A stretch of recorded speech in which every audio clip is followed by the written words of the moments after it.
आज छोट्या स्वरूपात काय होईना एक वृक्षारोपणचा आणि झाडाला राखी बांधण्याचा लहान मुलाकडून हा आम्ही प्रोग्राम घेतलेला आहे. सर्वांनी याच्यात खूप भरपूर प्रतिसाद दिला आहे. सर्वांचे खूप खूप मनापासून आभारी मानते आणि आणखी मोठ्या संख्येने सर्वांनी सहभाग करूया. आपण सर्व मिळून खूप मोठं काम करूया.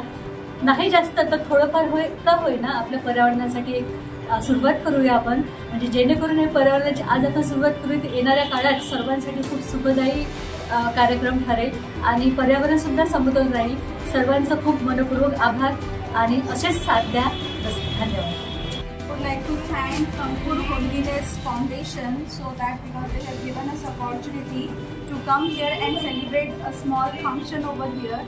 And for this Raksha Bandhan we all are here. We have got the chance to get our little toddlers to this foundation and they have got a good opportunity over here. They are learning now tree plantation and many things, and we hope that in future we will be having so many events like this with Ankur Foundation. Thank you so much for giving the opportunity. आज अंकुर holiness foundation आणि Bharat 24 news channel संयुक्त विद्यमाने आणि SOS school of scholar यांच्या माध्यमातून आज वृक्षारोपण आणि वृक्ष संवर्धनाच्या बद्दल माहिती आणि रक्षाबंधन यानिमित्त आज प्रोग्राम देण्यात आला. त्या अनुषंगाने आज SOSच्या मुख्याध्यापिका आणि आमच्या संघटनेचे कार्यकर्ते आणि न्यूज चॅनलचे संपादक आणि त्यांचे रिपोर्टर अंकुश मेश्राम यांच्या माध्यमातून असं आमचा प्रोग्राम घेण्यात आला आणि ज्या माध्यमातून मुलांना शिक्षणाच्या पलीकडेही पर्यावरण आणि जे पर्यावरणाच्या होणाऱ्या हानी आहे त्या आजच त्यांना कळत आहेत.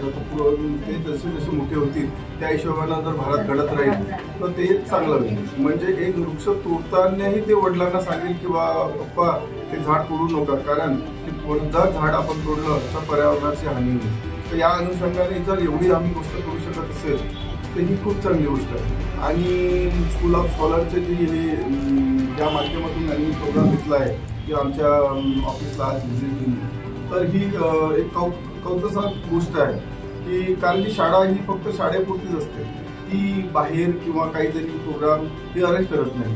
तर या माध्यमातून त्यांचं जे संस्थाचे संत अध्यक्ष आहेत त्यांना माझी त्यांनी जे प्रोग्राम राबवला आहे तो खूप कौतुकास्पद आहे आणि पुढेही वाटचालीसाठी आमचे त्यांच्यासोबत संबंध राहतील आणि त्यांच्यासोबत आम्ही टायप केलेलंच आहे. खूप ज्या गरीब मुलांना वगैरे वस्तू आहे ते त्यांच्या स्कूलमधून आम्हाला ते देणार आहे आणि त्या आम्ही गरजू मुलांना आम्ही त्या वितरित करणार आहे. तरी खूप चांगला अनुभव आहे आणि या माध्यमातून आणखी कोणी जर ज्या संस्था असेल स्कूल असेल तेही याच माध्यमातून असे प्रोग्राम घेतील जेणेकरून पर्यावरणाचा आणि पर्यावरणाच्या माध्यमातून जे लहान लेकरं आहेत त्यांच्या बौद्धिक विकास जास्त होईल.